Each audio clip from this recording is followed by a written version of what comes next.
Berjumpa lagi dengan saya di sini di Bang Chun Channel. Apa kabar semuanya? Semoga baik-baik selalu ya. Di video kali ini Bang Chun akan mengilustrasikan sebuah sejarah, yaitu sejarah asal-usul Desa Palasa yang berada di sebuah kabupaten, yakni Kabupaten Majalengka. Langsung saja kita mulai. Check it out.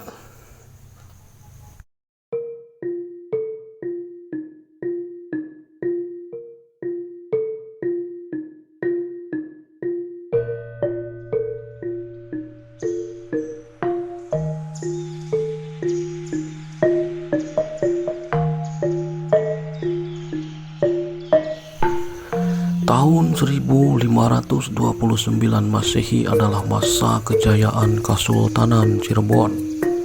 Pada waktu itu Cirebon banyak menaklukkan kerajaan-kerajaan kecil di sekitarnya, seperti daerah Kuningan yang diperintah oleh Pangeran Kuningan, yaitu Adipati Awangga.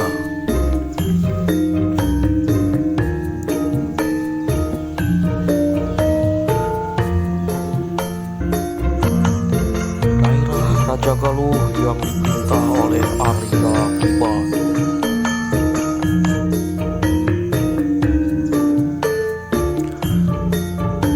dan daerah Indramayu yang dirajai oleh Arya Wiralodra yang bergelar Prabu Indrawijaya, yang menyerah kepada Cirebon pada tahun 1528 Masehi.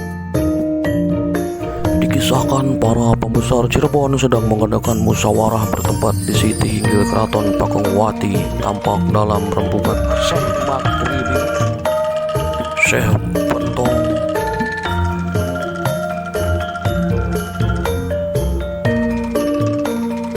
Syekh Lemah Abang,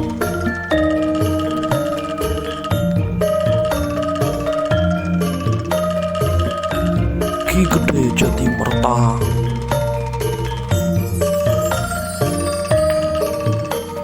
Ki Gede Embat-Embat,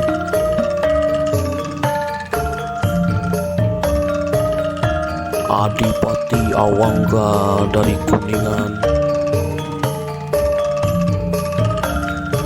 dan Patih Suranenggala.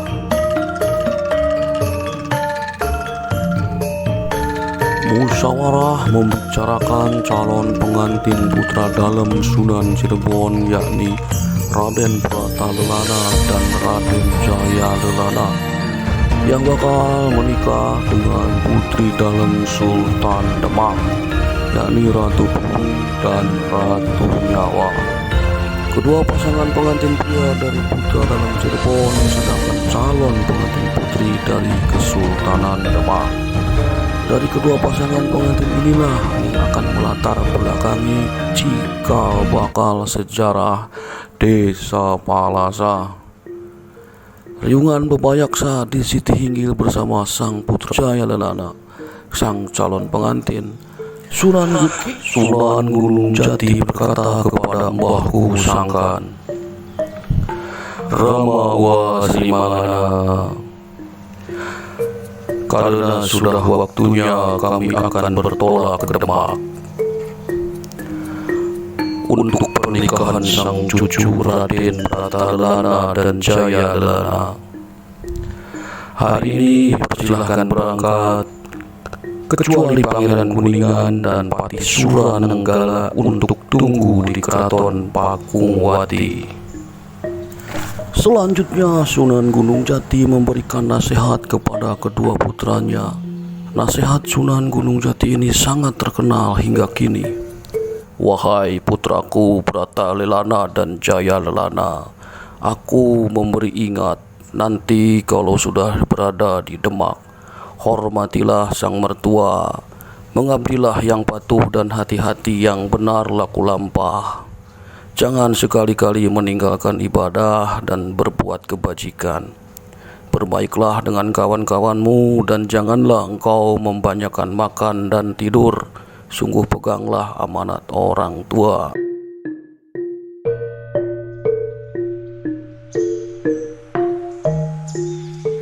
Sang putra dalam menerima dawuhnya Sunan Gunung Jati, segera Kanjeng Sunan bertolak ke Demak bersama kedua putra, diiring oleh pengagung dan pembesar Cirebon, dan juga para pengagung Islam lainnya. Mereka serta turut ikut mengiring pengantin sambil membawa penglamar yang layak untuk dipersembahkan kepada Sultan Demak. Di kerajaan Demak, pada saat itu Sang Sinuhun Kanjeng Sultan Demak sedang mengadakan riungan bebayaksa di Siti Hinggil yang dihadiri Patih Danureja dan Tumenggung Kertanegara. Berkata Sultan Demak, "Wahai Patih Danureja dan Tumenggung Kertanegara, karena pekan depan aku akan menikahkan putriku, Ratu Pulung dan Ratu Nyawa, sudah kagungan jodoh dengan putra mahkota Cirebon. Buatlah hiasan-hiasan yang indah dan sediakan tempat penginapan yang layak, dan siapkan tetabuhan yang meriah, dan adakan barisan upacara kebesaran yang lengkap. Sediakan pula kendaraan untuk persiapan arak-arakan. Hati-hati, jangan sampai ada kekurangan sedikit pun." Kian Patih berhatur sandika, lantas segera bertindak. Ki Tumenggung lalu mengumumkan kepada abdi dalam Kesultanan Demak, Ki Penghulu dan para pengagung semua sudah siap bekerja. Belandongan dihias warna-warni, gamelan, saketi, lokananta, pelog, salendro, dan belambang sunangan sudah bergemuruh menyambut calon pengantin putra dari Cirebon.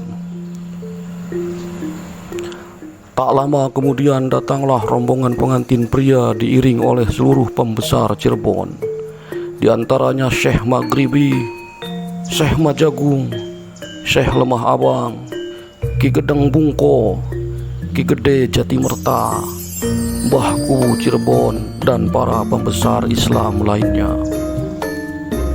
Semua lamaran diserahkan kepada Sultan Demak. Acara perkawinan dilangsungkan pada malam Jumat. Setelah pengantin disahkan oleh Sultan Demak, maka diadakan arak-arakan keliling alun-alun Demak.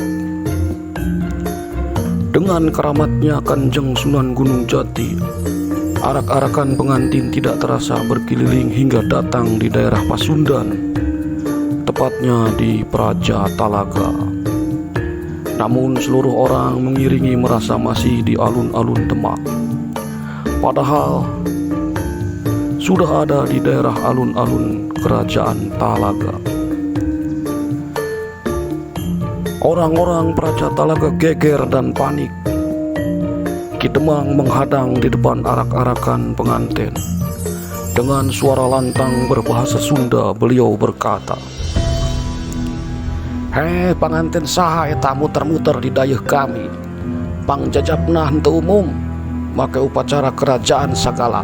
Ieun kakacauan, ngagareuwahkeun Ki Gedeng Talaga, ngawiwirang ka dayeuh kami. Menang idin ti saha?" Para pengiring arak-arakan pengantin dari Cirebon dan Demak tertegun heran. Seketika bingung hatinya karena tanpa disadari tahu-tahu perjalanan sudah sampai di tanah Pasundan. Ucapan Ki Demang yang berbahasa Sunda tidak dimengerti oleh mereka, sehingga tidak ada seorang pun yang menjawab lontaran-lontaran Ki Demang. Seketika di hati gemuruh semangat Giri Gamana Toya Gamana. Perang di atas gunung hayu, perang di dalam air pemari, pantang mundur demi mempertahankan harkat dan martabat Praja Talaga.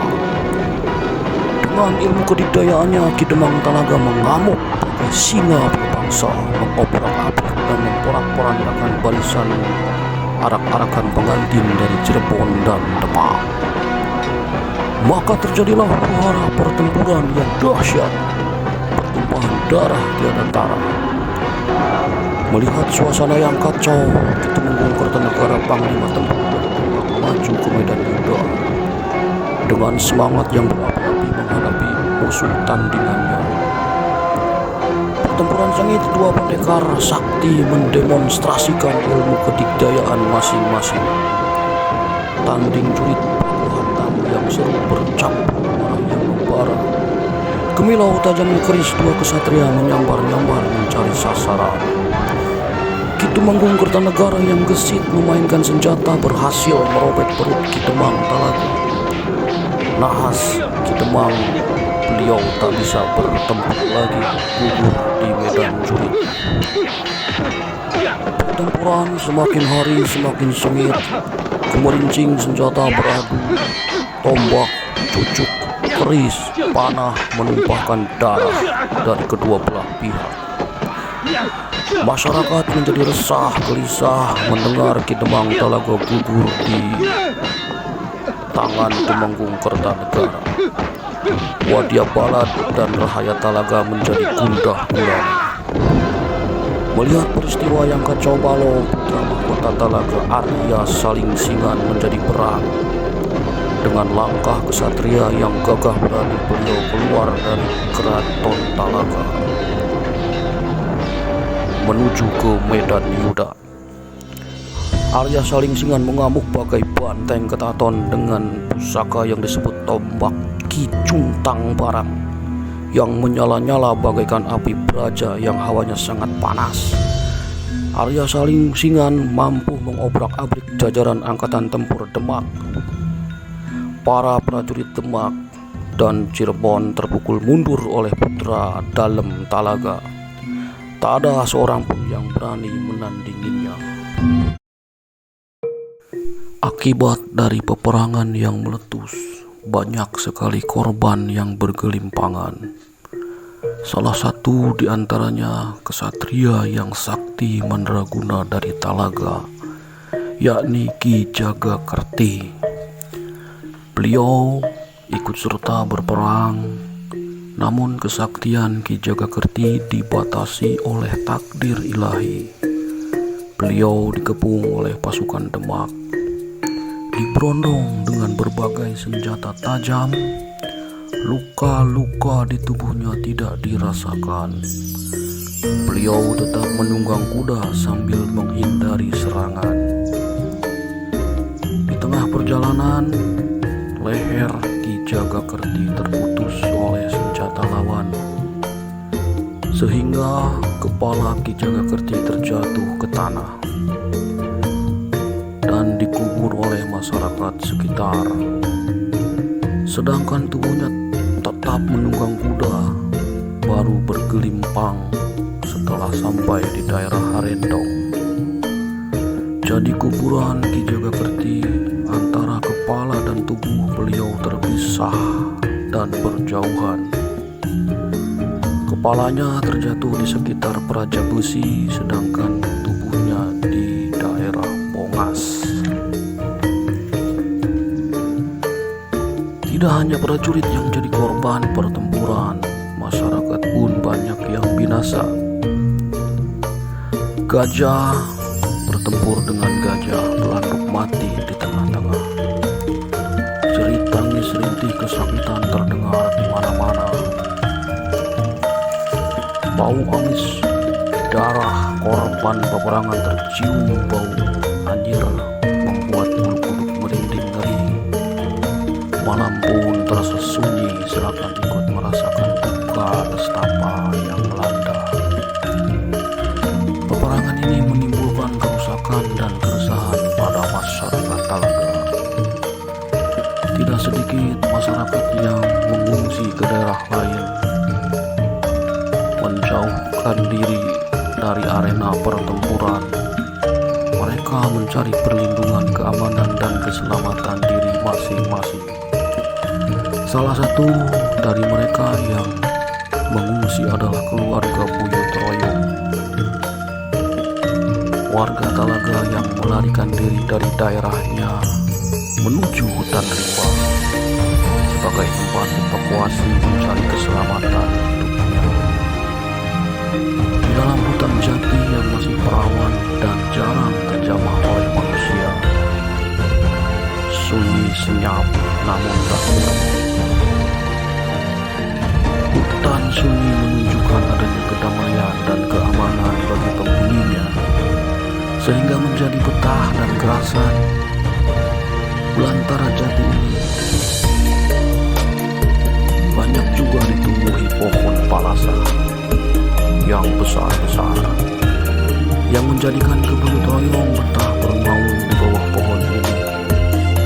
Beliau merasa nyaman tinggal di situ, melupakan kampung Talaga tempat tinggalnya dahulu.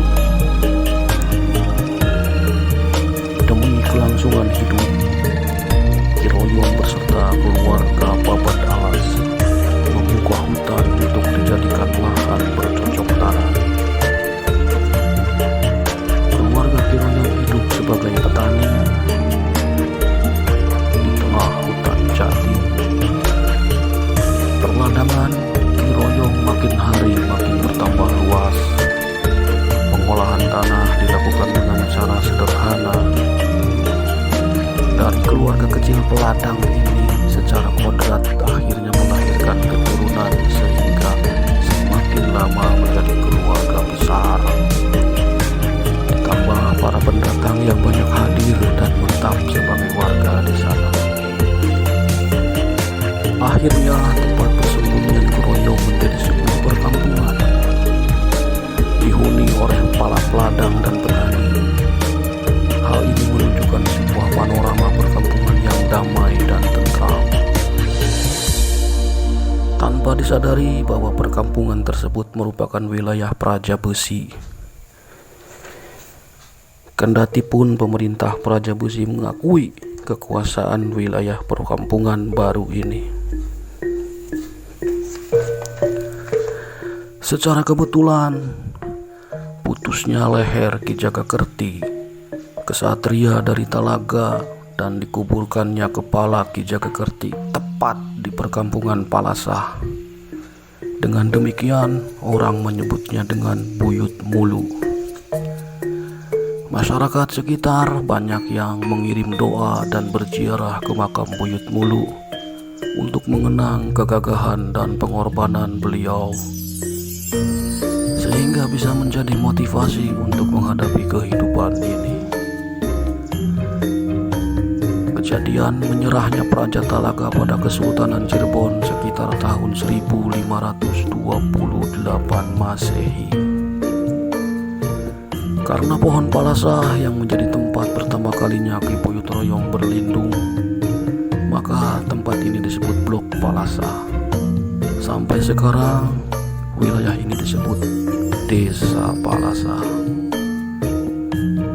Sekitar tahun 1842 Masehi, Desa Palasah melepaskan diri dari kekuasaan Praja Besi dan membentuk pemerintahan sendiri dengan kepala desa pertama dijabat oleh Ki Sampet, cucu dari Ki Buyut Royong.